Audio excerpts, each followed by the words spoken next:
جو آج میں اب ایک نیا علمی ایٹم بم پھینکنے لگا ہوں. ماشاءاللہ یہ چیزیں آتی ہیں, اس کے بعد پھر ایک کوہرام مچتا ہے, اس کے بعد بھی آئے گا. اب میں الحمدللہ 2 علمی اختلاف اپنے ریکارڈنگ میں لانے لگا ہوں مزید پرانے بزرگوں سے, اور یہ علمی اختلاف وہ ہیں کہ یہ ان 2 بزرگوں کے یہ اقوال آج تمام مکاتب فکر کے لوگ, بریلوی, دیوبندی, اہل حدیث, جو تینوں اس زوم میں ہیں کہ ہم اصلی سنی ہیں, باقی سارے جو ہیں وہ ٹنی ہیں, یہ تینوں ایک دوسرے کے خلاف ان ائمہ کے یہ 2 اقوال استعمال کر رہے ہیں. اور آج میں علمی دلائل کے ساتھ ان دونوں اقوال کا باطل ہونا انشاءاللہ ثابت کروں گا. اس کے بعد جس نے گالیاں نکالے ہیں وہ نکالے, ضرور اپنا شوق پورا کریں, ہم تو علم کے میدان کے آدمی ہیں. یہ 2 دلائل میں انشاءاللہ تعالی اب سامنے رکھنے لگا ہوں, اور میں پھر غامدی صاحب کا جملہ وہ ریپیٹ کروں گا. تمام اختلافات کے باوجود مجھے ان کی یہ بات بہت اچھی لگتی ہے کہ وہ کہا کرتے ہیں کہ علم کے میدان میں جذبات کی کوئی حیثیت نہیں ہوتی. جب علمی میدان ہوگا پھر کسی کی داڑھی سفید ہے, کالی ہے, یہ نہیں دیکھا جائے گا, کوئی پرانا ہے, نیا, یہ نہیں دیکھا جائے گا. پھر نشتر ہاتھ میں ہوگا, پھر پینڈکس پھٹنے والا ہے تو آپ نے یہ چیرا لگانا ہی لگانا ہے. اور اس پہ جو میں نے جملہ بولا ہے وہ اس سے بھی بڑی چیز ہے کہ انڈیا, پاکستان, بنگلہ دیش کا مسئلہ یہ ہے کہ یہاں جذبات کے میدان میں علم کی رتی کے برابر بھی کوئی حیثیت نہیں ہے. تو اب میں ان جذباتی لوگوں کا علاج الحمدللہ کرنے لگا ہوں. یہ 2 اقوال آج کل بڑے پبلک میں عام ہیں اور لوگ پیش کر رہے ہیں اپنے اپنے دلائل کے لیے. نمبر 1 امام احمد بن حنبل رحمہ اللہ تعالی المتوفی 241 ہجری کا قول, اور نمبر 2 امام محمد ابن سیرین رحمہ اللہ تعالی المتوفی 110 ہجری کا قول. ان کے ساتھ میں قول مبارک نہیں کہہ رہا کیونکہ یہ مبارک قول نہیں ہے, یہ ساڑھے گاٹے فٹ ہوئے انہیں. ٹھیک ہے جی, ہم اعلان برات کرتے ہیں ان اقوال سے دلائل کے ساتھ. اور دوسرا قول امام محمد ابن سیرین رحمہ اللہ تعالی المتوفی 110 ہجری. اور اسی کی وجہ سے یہ سلفی بھائی مجھ سے ناراض ہیں, وہ کہتے ہیں جی ابن سیرین کا گستاخ ہے, وہ تو تابعی تھے. یار آپ لوگ تو حضرت عمر کے گستاخ ہیں. حج تمتع کے مسئلے میں ابن عمر کی مثالیں بیان کرتے ہیں ممبر سے کہ جی انہوں نے حج تمتع میں بندی لگائی, مخالفت کر دی, تو ہم ابن سیرین کے بھی گستاخ نہیں ہو سکتے؟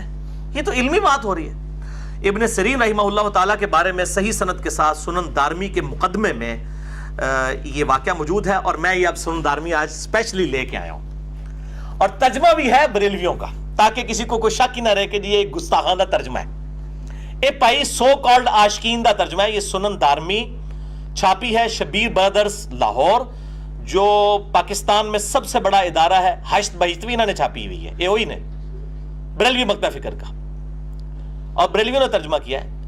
یہ سنن دارمی جو ہے وہ امام بخاری اور امام مسلم کے استاد ہیں, امام ابو محمد عبداللہ بن عبد الرحمن الدارمی المتوفی 255 ہجری. ان کی وفات پہ امام بخاری بہت روئے تھے. امام مسلم نے 71 احادیث صحیح مسلم میں ان سے لی ہیں, امام دارمی رحمہ اللہ تعالی. یہ سنن دارمی کی پہلی جلد ہے, یہ بریلویوں نے ترجمے کے ساتھ چھاپ دی ہے. اس جلد کے مطابق 412 نمبر روایت ہے. اور اگر آپ یہ المقدمہ کے اندر, مقدمے میں لکھا ہے, اور مقدمے میں جو ایک باب ہے بد مذہب بدعتی اور مذہبی بحث کرنے والے لوگوں سے اجتناب کرنا, یہ مقدمے میں آپ کو باب مل جائے گا, اس میں یہ روایت موجود ہے. اور یہ روایت ذرا کیمرے میں لے آئیں تاکہ پھر میں بعد میں اس کو ورڈ بائی ورڈ پڑھوں. یہ جو میں نے انڈر لائن کیے ہوئے ہیں الفاظ تھوڑی دیر کے لیے کیمرے میں شو کریں تاکہ کسی کو شک نہ رہے کہ یہ امام محمد ابن سیرین رحمہ اللہ تعالی کے بارے میں یہ صحیح سند کے ساتھ ایک واقعہ نقل کیا گیا ہے, اور جس معاملے میں میں ان سے بالکل شدید علمی اختلاف رکھتا ہوں کہ یہ اپروچ کتاب و سنت کی اپروچ نہیں ہے.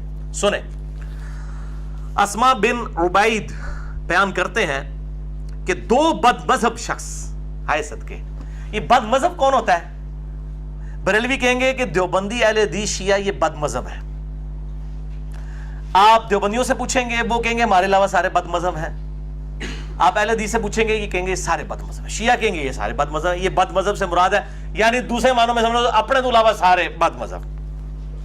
2 بد مذہب شخص ابن سیرین رحمہ اللہ کی خدمت میں حاضر ہوئے اور کہنے لگے, اے ابو بکر, یہ ان کی کنیت تھی ابن سیرین کی, ہم آپ کو ایک حدیث سناتے ہیں. یہاں پہ ہمارے اہل حدیث بھائی کہتے ہیں جی اسی تو حدیث بیان کرتے ہیں, لوگ سنتے ہی نہیں. تو کوئی مسئلہ نہیں جناب, تھوڑے بزرگوں نے بھی نہیں سنی ہوئی. ابن سیرین نے جواب دیا نہیں. وہ دونوں بولے, پھر ہم آپ کے سامنے اللہ کی کتاب کی کوئی آیت تلاوت کر دیتے ہیں۔ ابن سیرین نے فرمایا نہیں، تم دونوں اٹھ کر چلے جاؤ ورنہ میں اٹھ کے چلا جاؤں گا۔ نو، وہ کہندے نہ میں کوئی حدیث سننی جے نہ کوئی آیت سننی جے، اگر باز نہیں آتے میں اٹھ کے ٹر جانا، منو کتاب و سنت نہ سناؤ۔ یہ میرے بھائیوں، یہ ابن سیرین ہے، کوئی بریلوی دیوبندی عالم دین نہیں ہے، اور وہ جو دو آئے تھے وہ دو بد مذہب تھے، اہل حدیث مکتب فکر کے نہیں تھے۔ یہاں تو اہل حدیث ہمارے بھائی ہمیں بتا رہے ہوتے ہیں جی ہم کتاب و سنت پیش کرتے ہیں، لوگ سنتے ہی نہیں ہیں۔ اور یہ واقعہ الیاس قادری صاحب نے مدنی چینل پہ سنایا، اور انہوں نے کہا دیکھا ہمارے بزرگ جو ہے نا بد مذہبوں سے آیت اور حدیثیں بھی نہیں سنتے تھے، آپ لوگ بھی کسی بد مذہب کی بات نہ سنا کریں۔ ہیلو ہن سامو ہن اے ہر بندہ اپنے حق ہی چلے گا، ٹھیک ہے؟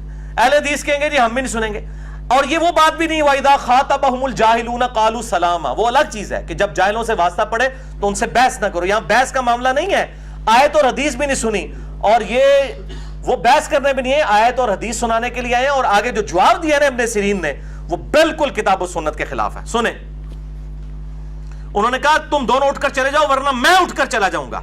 راوی کہتے ہیں وہ دونوں اٹھ کر چلے گئے تو حاضرین میں سے کسی شخص نے کہا کہ اے ابو بکر محمد ابن سیرین، اگر وہ آپ کے سامنے قرآن کی کوئی آیت پڑھ دیتا تو اس میں کیا حرج تھا؟ بات تو صحیح کی، یعنی انہوں نے بھی سمجھ آئی کہ کام غلط کیتا ساڑھے استاد نے۔ تو ابن سیرین نے جواب دیا مجھے یہ اندیشہ تھا کہ یہ لوگ میرے سامنے کوئی آیت پڑھیں گے اور اس کی اپنی طرف سے کوئی تفسیر بیان کر دیں گے اور وہ میرے دل میں پختہ ہی نہ ہو جائے، یعنی میں قرآن و سنت سن کے میں کہیں گمراہ ہی نہ ہو جاؤں۔ وہ کہتے ہیں قرآن حدیث ڈائریکٹ نہ پڑھنا، گمراہ ہو جاؤ گے۔ یہ وہی چیز ابن سیرین نے بھی کہا کہ یہ کوئی آیت حدیث ایسی بتا دے جو میرے مسلک ہی نہ ہوتی تو ہو سکتا ہے میں گمراہ ہی ہو جاتا۔ یہ ایک جاہل تو بات کر سکتا ہے، اگر ابن سیرین بھی یہ کہیں کہ کتاب و سنت پڑھ کے میرا بھی عقیدہ خراب ہو جائے، ان مسئلہ کے جا کے پوچھیے۔ یہ کہتے ہیں فَاسْأَلُوا أَهْلَ الذِّكْرِ إِن كُنتُمْ لَا تَعْلَمُونَ، اگر تمہارے پاس علم نہیں تو اہل علم سے پوچھ لو۔ محمد ابن سیرین جو امام حنیفہ کے استاد ہیں اور تابعی ہیں، بخاری مسلم کی حدیثوں کے راوی ہیں، اگر وہ بھی یہ کہیں کہ اس کی آیت اور حدیث سن کے میں بھی گمراہ ہو سکتا ہوں، تو پھر اِنَّا لِلَّهِ وَإِنَّا إِلَيْهِ رَاجِعُونَ، انہوں نے 4 تکبیریں پڑھ لو، اور کس کی آپ بات کریں گے؟ اور وہ بحث والا معاملہ بھی نہیں، وَإِذَا خَاطَبَهُمُ الْجَاهِلُونَ قَالُوا سَلَامًا، انہوں نے سلامہ نہیں کہا، نہ بحث والا مسئلہ ہے۔